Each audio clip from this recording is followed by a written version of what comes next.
하나님 앞에 이러한 예배에 대해서 더 간절하고 더 애절한 이러한 마음을 가르치기 위해서 그렇게 하시지 않나 하는 생각도 듭니다. 특별히 예배 마지막에 불렀던 그 찬송가 가사가 마음에 감동이 됩니다. 온종일 불러도 다 부를 수 없는 풍부, 예수 예수 예수, 나의 마음속에 넘친 감격, 예수 예수 예수, 내 찬송의 생명이여라.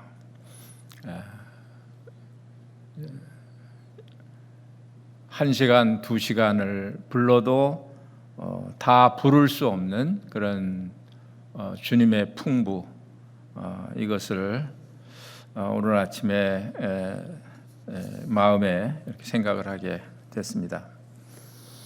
오늘은 제가 회복에 대한 말씀을 좀 드리려고 생각을 했습니다. 영적인 회복. 저희들이 생각할 때 영적인 회복은 어떤 특별한 사람에게나 필요한 이런 그 일이라고 생각할지 모릅니다만, 사실은 우리 그리스도인들의 그런 생활 가운데 이 회복은 언제나 필요한 것입니다. 아침마다 회복이 필요하고 또 저녁에 회복이 필요하고, 특별히 내가 어떤 그 상처를 받았을 때, 또 마음이 우울할 때, 여러 경우에 우리는 주님 앞에서 이런 회복에 대한 이런 갈구를 하게 되고 그런 필요를 느끼게 됩니다. 깨끗함을 받은 것도 우리는 예수 그리스도의 피로 완전히 목욕한 것처럼, 예수님께서 말씀하시기를, 베드로에게 말씀하시기를, 목욕한 자에게는 발밖에 씻을 필요가 없다라고 말씀하셨는데, 우리는 그리스도의 피로 단번에 완전히 깨끗함을 받았습니다. 목욕한 것과 같습니다. 그러나 매일 발을 또 씻을 필요가 있습니다. 발을 씻지 않으면 사실 잠이 잘 안 오죠. 깨끗하게 발을 씻고 난 후에야 잠자리에 드시는 것처럼, 이렇게 매일 우리 자신을 깨끗게 하는 이러한 일이 우리에게 여전히 필요한 것을 느끼게 되는 것입니다. 그래서 순간순간마다 하나님께서는 우리로 하여금 하나님을 향해서 우리의 마음이 나아가도록 그렇게 권고하시는 것을 볼 수가 있습니다. 로마서 12장 2절에 보시면, 너희는 이 세대를 본받지 말고 변화를 받아 하나님의 기뻐하시고 온전하신 뜻이 무엇인지 분별하도록 하라, 이렇게 말씀을 하셨습니다. 오직 마음을 새롭게 함으로 변화를 받아야 한다. 이것은 언제든지 우리에게 필요한 그런 말씀입니다. 저는 최근에 이사야서를 읽으면서 이스라엘의 회복에 대해서 생각을 하게 되었습니다. 이스라엘은 지금 매우 어려운 그런 상황 중에 놓여 있습니다. 이사야 1장, 2장을 읽으면서 이스라엘은 현재 하나님 앞에 매를 맞고 있는 그런 상황인 것을 저희들이 볼 수가 있습니다. 왜 이스라엘이 그렇게 매를 맞게 됐느냐 하면, 이스라엘이 하나님을 거부하고 경멸하고 업신여기고 하나님을 떠나고 하나님이 싫어하는 이런 우상 숭배를 하고 이렇게 하기 때문에 하나님께서는 이스라엘을 사랑하심에도 불구하고 이스라엘을 징계하시는 이런 모습을 보게 되는 것입니다. 그래서 참다 못해서 이스라엘을 징계하시게 되는데, 어떤 이유 때문에 이스라엘이 징계를 받느냐 하면 1장 21절에 보시면 신실하던 성읍이 어찌하여 창기가 되었는고. 이사야 1장 21절입니다. 정의가 거기에 충만하였고 공의가 그 가운데 거하였더니 이제는 살인자들 뿐이로다. 이스라엘의 정의가 사라졌습니다. 공의가 사라졌어요. 22절에 보니까 내 은은 찌꺼기가 되고 내 포도주에는 물이 섞였도다. 이 말씀이 얼마나 지금 현재 이스라엘의 그런 영적인 상태를 잘 묘사해 주는지 모르겠습니다. 은은 아주 순전한 그런 그 의미를 가지고 있는데, 은이, 그 순전한 은이 찌꺼기가 되었다. 포도주에는 물이 섞였다. 물이 섞인 포도주를 마실 사람은 한 사람도 없을 것입니다. 어떻든 우리는 포도주 마시지 않습니다만은, 이런 모습이 지금 현재 이스라엘의 그런 모습이었습니다.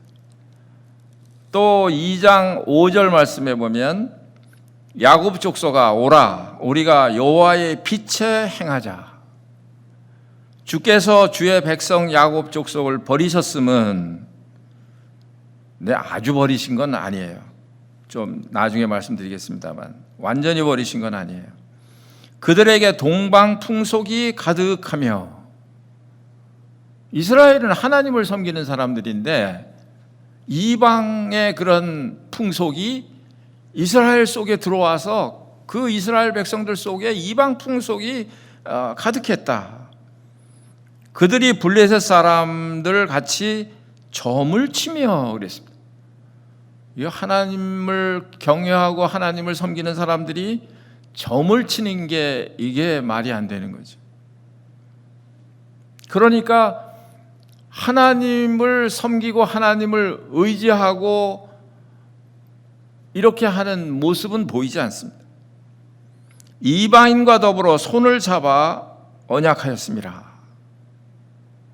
이런 모습 때문에 하나님께서는 이 이스라엘을 그냥 두고 보실 수가 없으셨습니다. 왜 그러냐 하면 이런 가운데 있으면 이스라엘도 마찬가지로 불행하게 되기 때문에 그렇습니다. 하나님 안에 살아야, 그 안에 있어야 우리가 행복한데, 이스라엘 백성이 하나님을 떠나고 나니까 온갖 어려운 그런 상황이 닥치기 시작했습니다. 앞으로 가셔서 1장 말씀에 좀 보시면 4절부터 보시면 슬프다 범죄한 나라요 허물진 백성이요 행악의 종자요 행위가 부패한 자식이로다. 그들이 여호와를 버리며 이스라엘의 거룩하신 이를 만홀히 여겨 멀리하고 물러갔도다. 너희가 어찌하여 매를 더 맞으려고 패역을 거듭하느냐. 그 다음에 보세요. 온 머리는 병들었고 그랬습니다. 그러니까 실제 이스라엘 사람들의 머리에 어떤 질병이 있을 수도 있겠습니다만은, 그러나 이것은 아마도 영적인 그런 상태를 묘사하는 것 같습니다. 온 마음은 피곤하였으며 발바닥에서 머리까지 성한 곳이 없이 상한 것과 터진 것과 새로 맞은 흔적뿐이거늘 그것을 짜며 싸매며 기름으로 부드럽게 함을 받지 못하였도다. 이게 정상적인 상태이잖아요. 싸매을 받고 또 상한 것은 짜내고 그리고 기름으로 부드럽게 함을 받는, 이게 이스라엘의 정상적인 그런 상태예요.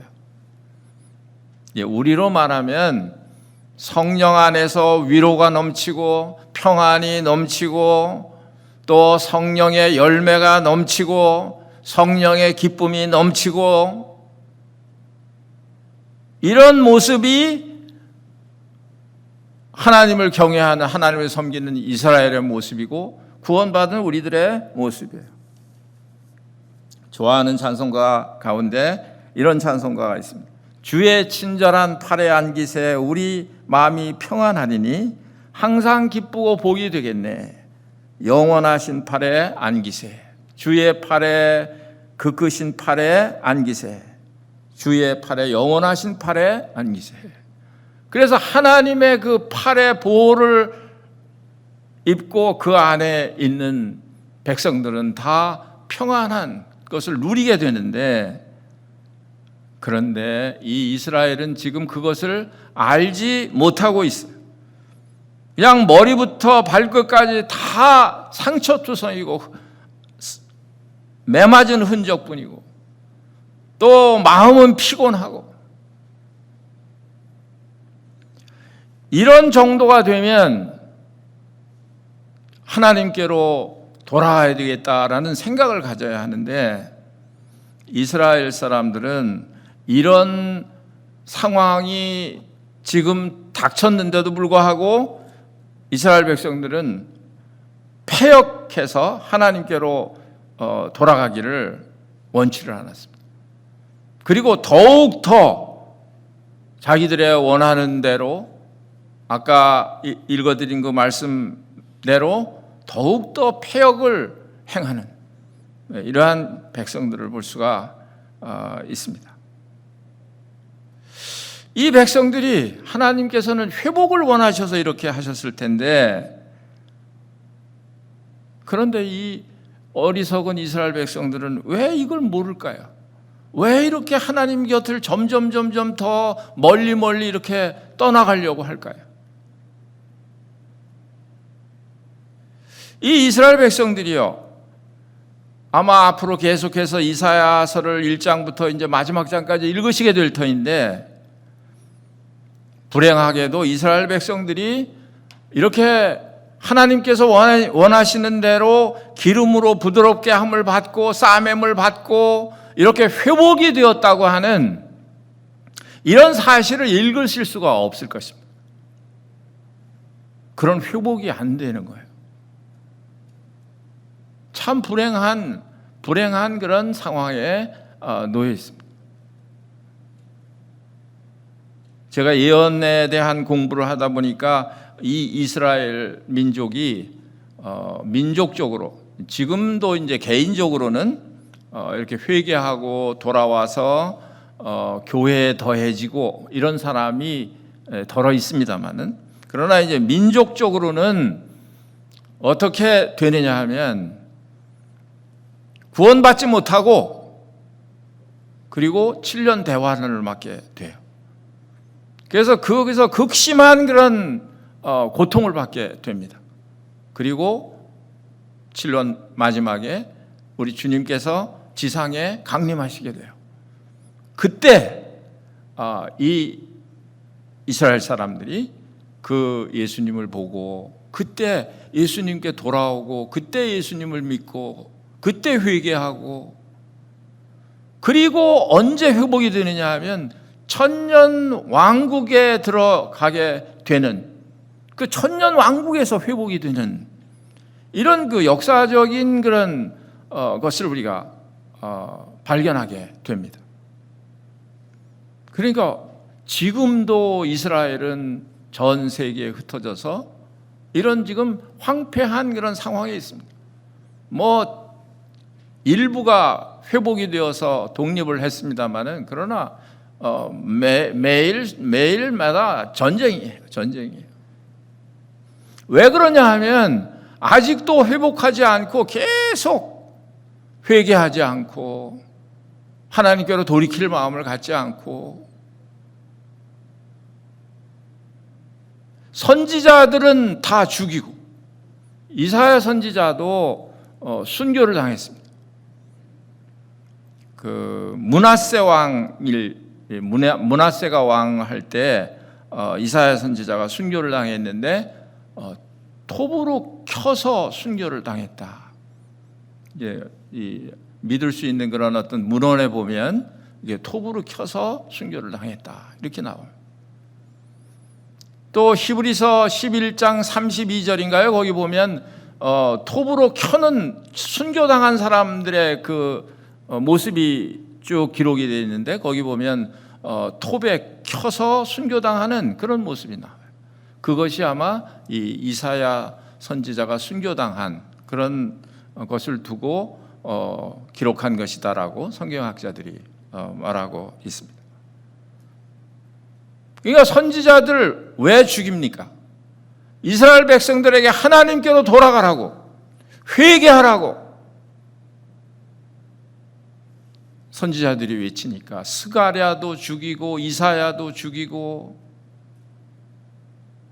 맨 마지막에는 하나님께서 자기 아들을 보내시잖아요. 그런데 그 아들까지 죽이고, 그러니까 그 범죄를 회개하고 있지 않기 때문에 회복이 안 되는 것이에요. 회복할 수가 없는 거예요. 그래서 오늘 이제 저는 이사야 1장 말씀을 통해서 이스라엘 백성들이 회복을 못하는 이유가 뭔가 하는 것을 생각을 해보고, 반대로 우리들이 하나님 앞에 영적으로 이렇게 회복하려고 하면 어떻게 해야 되나, 이걸 좀 생각해 보려고 합니다.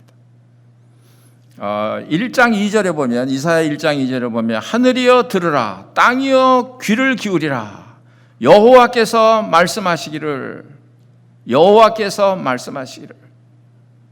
이스라엘 백성들이 여호와께서 말씀하시는 그 말씀을 들으면 살 수 있는 기회가 생길 텐데,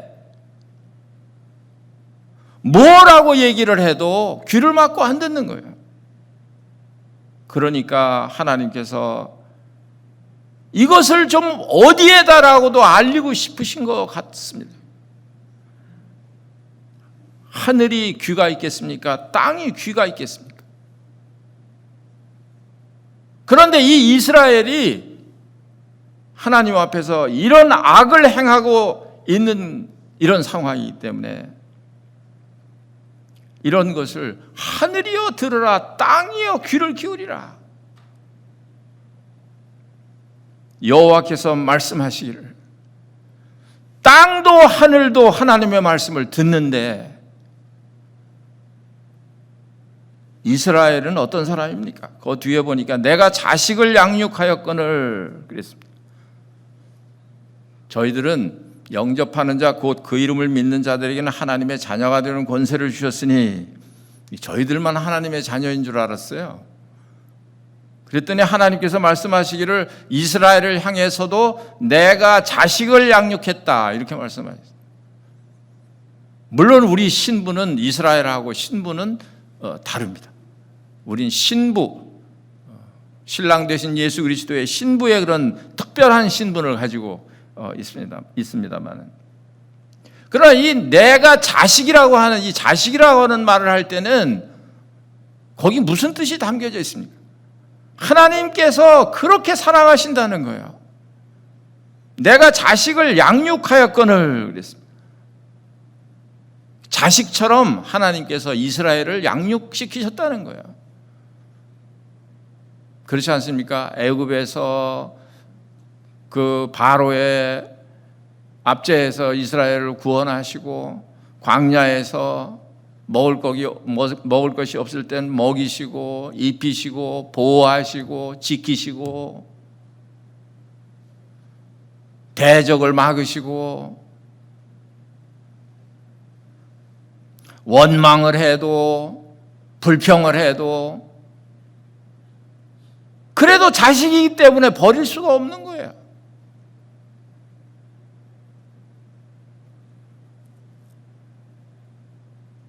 그러니까 하나님 앞에 회복하려고 하면 첫 번째로 해야 되는 게 뭐냐 하면 하나님의 말씀을 들어야 한다는 거예요.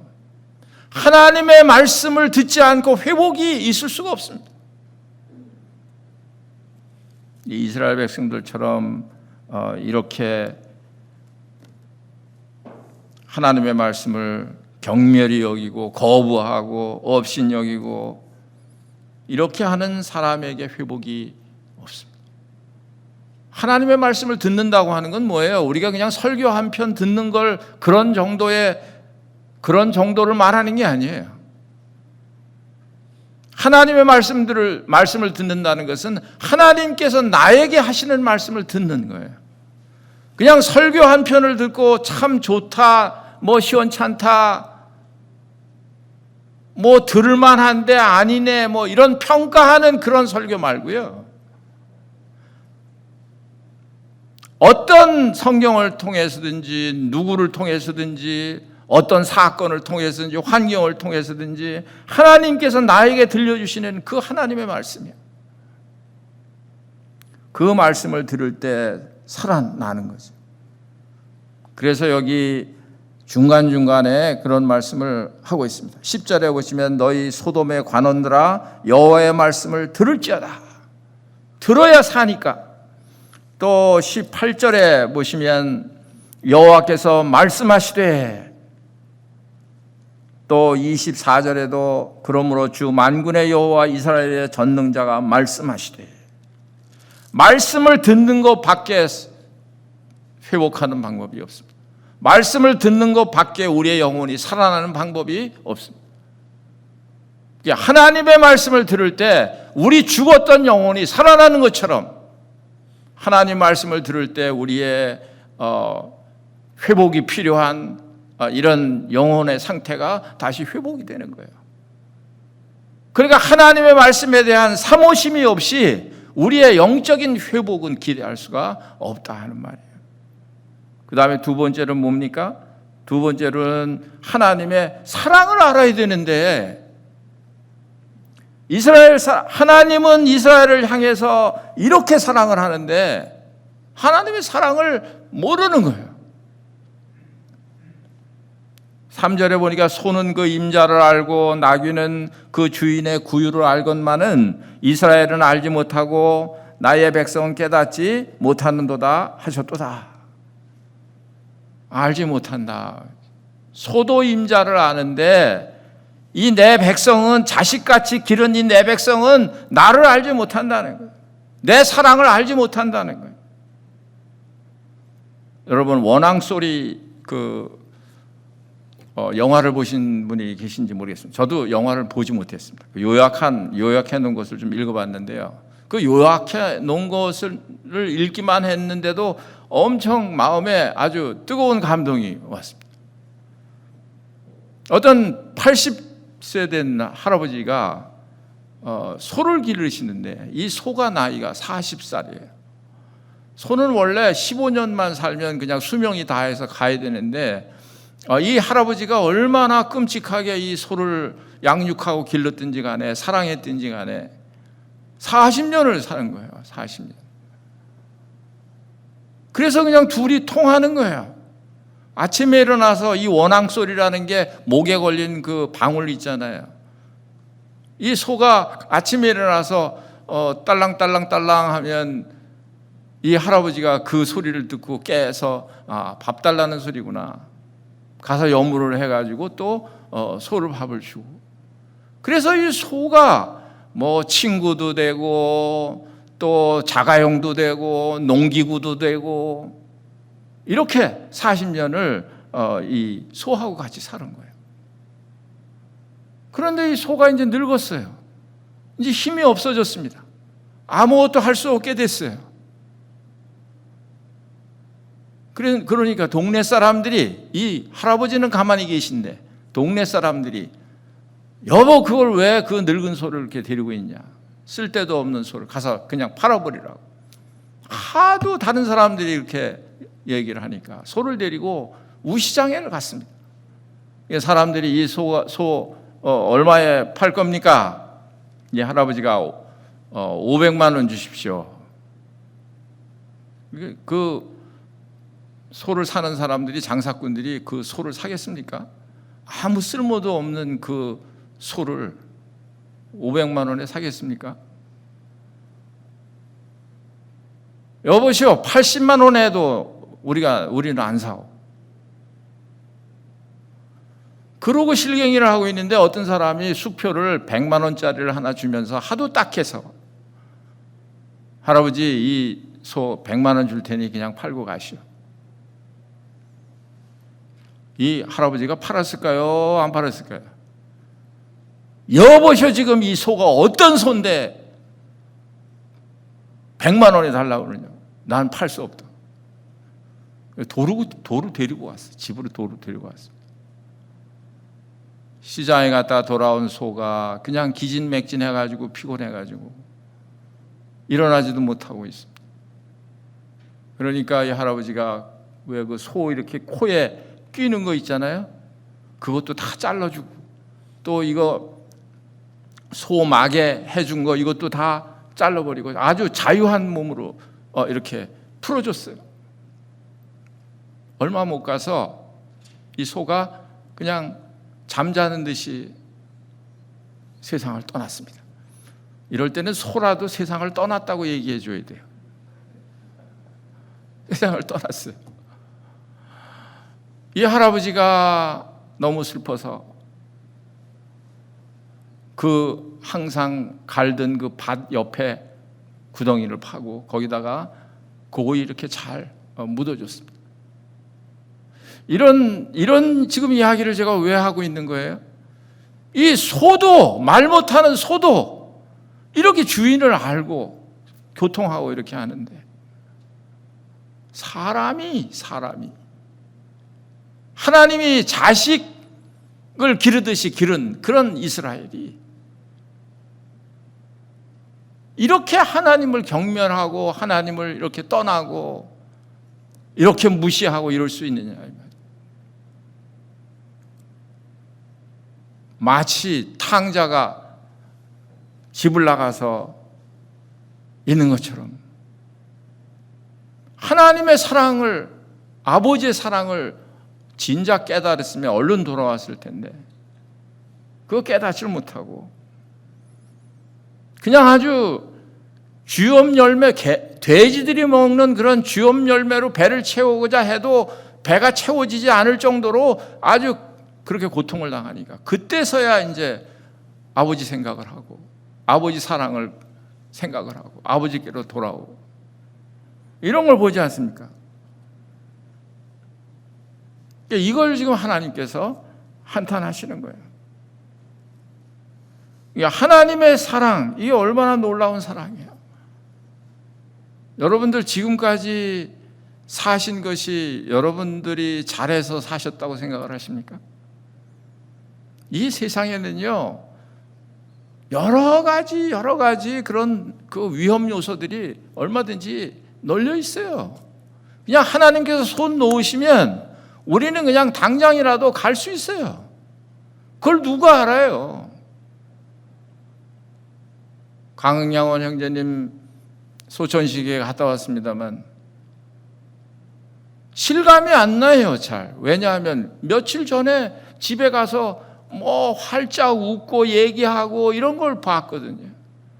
근데 어떻게 인생이 저렇게 멀쩡하게 얘기하고 웃고 이러던 사람이 세상을 떠나냐 이 말이에요. 그 형제님 뿐이에요. 다른 분들도 마찬가지예요. 그러니까 우리 사람은 그렇게 약한 거예요.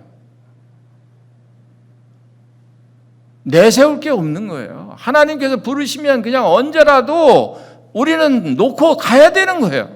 그렇게 약한 게 우리 인생이에요.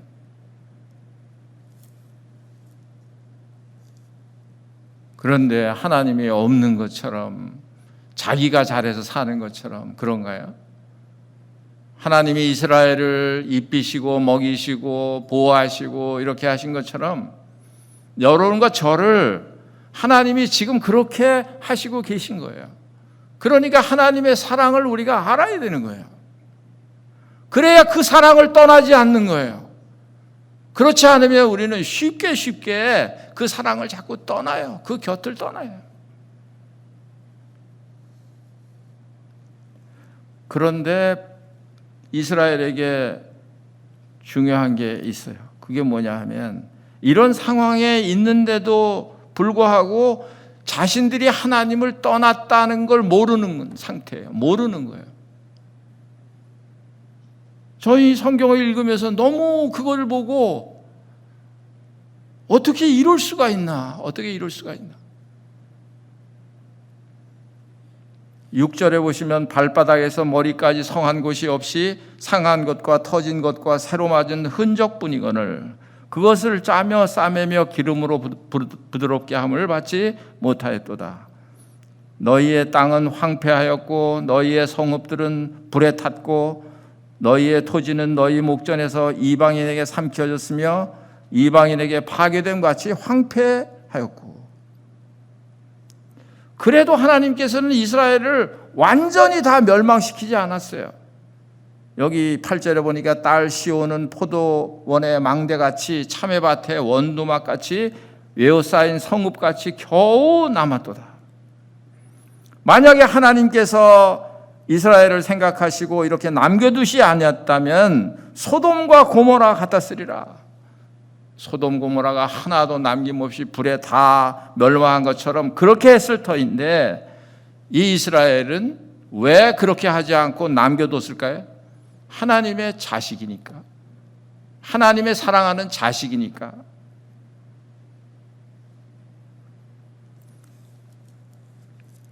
이런 상태에 있는데도 이 이스라엘은 하나님을 떠났다고 생각이 안 들었나 봐요.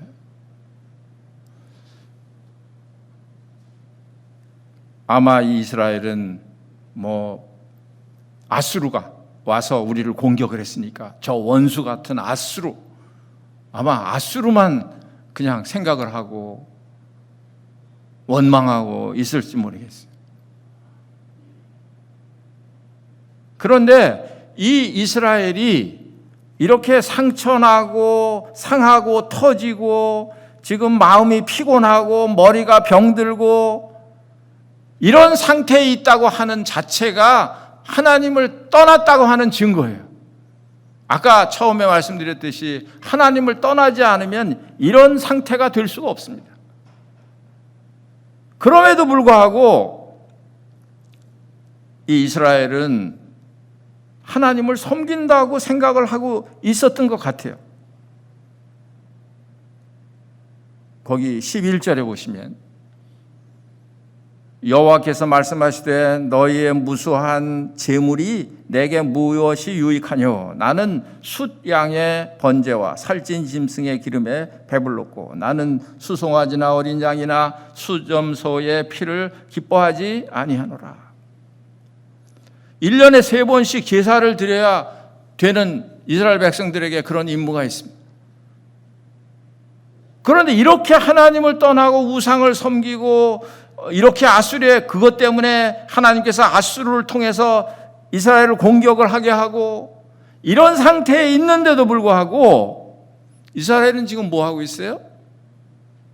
성전에 가서 제사 드리고 있는 거예요. 짐승을 잡아서 수양과 이런 번제를 드리고 있는 거예요. 그러니까 이 사람들은요, 이게 그러니까 회복할 필요를 못 느끼고 있는 거예요. 너희가 내 앞에 보이러 오니 이것을 누가 너희에게 요구하였느냐? 내 마당만 밟을 뿐이라. 그게 형식만 남은 거예요. 형식. 마음은 하나님께서 멀리 떠났는데 하나님을 섬기는 그런 형식만 남아있는 거예요. 이 형식만 남아있는 이런 하나님을 섬기는 신앙생활이 언제까지 계속되느냐 하면 예수님이 유대 땅에 오셔서 그때까지도 계속되는 거예요. 그래서 예수님께서 이 유태인들을 책망하기를 너희가 박하와 근처에 11조를 드리지만 의와 인과 신을 버렸다. 그러니까 외식하는 바리새인과 선지자들이요. 그리고 책망하는. 이때 사람들이 똑같았어요. 너희가 내 앞에 보이러 오니 그냥 외식하는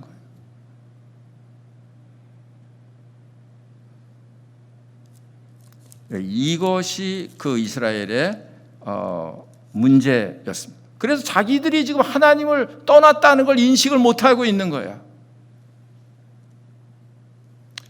그 다음에 이스라엘이 회복을 하지 못하는 그런 이유는 18절에 나와 있습니다. 18절에 보면 여호와께서 말씀하시되 오라 우리가 서로 변론하자. 너희의 죄가 주홍 같을지라도 눈과 같이 희어질 것이요 진홍같이 붉을지라도 양털같이 희게 되리라. 이게 하나님께로 회개하고 돌이키면 그러면 완전히 양털같이 깨끗하게 용서해 주시겠다. 이런 말씀을 하셨는데 그런데 이스라엘은 이런 회개를 원치 않았습니다.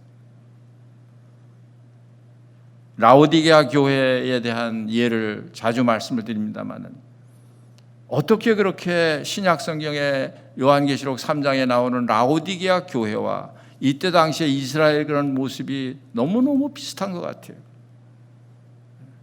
그 라오디게아 교회 사람들도 그때 나는 부요해서 나는 부족한 것이 없다 그랬습니다. 그런데 주님께서 보실 때는 내 눈먼 것과 벌거벗은 것 이것을 알지 못한다고 책망을 했습니다.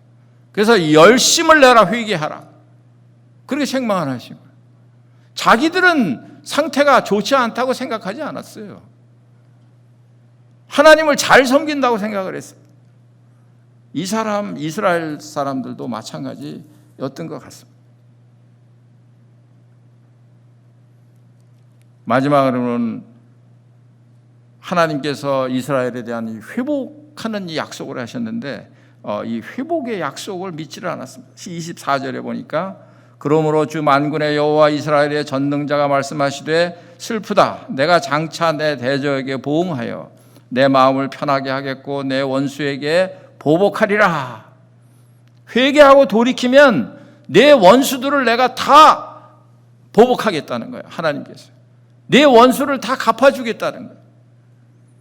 25절에 내가 또 내 손을 내게 돌려 내 찌꺼기를 잿물로 씻듯이 녹여 청결하게 하며 내 혼자물을 다 제하여 버리고. 그렇죠? 아까 은이 찌꺼기가 됐다고 그랬지 않습니까? 포도주에는 물이 섞였다고 그러지 않았습니까? 그러니까 이런 상황이에요. 라오디게아처럼 덥지도 않고 뜨뜻하지도 않은 이런 상황이에요. 이스라엘도 지금 마찬가지예요. 하나님을 섬기는 것도 아니고 안 섬기는 것도 아니고 지금 하나님은 분명히 떠나서 지금 하나님은 지금 아수르를 통해서 이스라엘을 괴롭히고 있는데 이스라엘은 그것도 알지도 못하고 자기들은 그냥 하나님 잘 섬기는 줄 알고 있고. 26절에 내가 내 재판관들을 처음같이 내 모사들을 본래와 같이 회복할 것이라. 회복할 것이다. 그런데 불행하게도 하나님의 음성을 들을 귀가 이스라엘에게는 없었습니다. 오히려 하나님의 말씀을 하는 선지자들을 다 잡아 죽였습니다. 그래서 결국 이스라엘은 회복하지 못했습니다. 이 구약 성경은 하나님께서 우리들에게 거울로 경계로 기록하셨다 그랬습니다. 우리가 이스라엘 백성들처럼 이렇게 하면 안 될 거 아니겠습니까? 그래서 우리는 영적으로 하나님을 향해서 우리는 늘 그 앞에 나가고 우리의 영혼을 그 앞에 내려놓고 우리의 영적인 상태를 회복하고 이럴 필요가 있습니다. 그래서 항상 하나님께서 우리의 심령 가운데 기름으로 이렇게 부드럽게 하는 것처럼 성령께서 우리의 마음의 위로가 넘치게, 평안이 넘치게.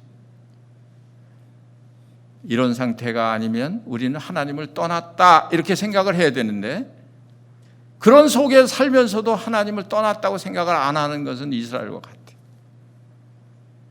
여러분과 제가 순간순간마다 매일매일마다 하나님께로 돌이키고 우리의 영적인 상태를 회복하고 또 마음을 새롭게 함으로 변화를 받고 하나님께 나아가는 이러한 여러분과 제가 되기를 바라겠습니다. 말씀 여기서 마치고 기도하고 마치겠습니다. 기도하겠습니다. 아버지 하나님 감사합니다. 이스라엘 민족을 통해서 얼마나 무지하고 하나님을 알지 못하고 떠나 있는 이런 가련한 모습을 저희들이 보고 있습니다. 아버지 하나님, 혹시 이러한 모습이 저희들과 저희들 자신의 모습이 아닌지 저희들이 생각을 하게 됩니다.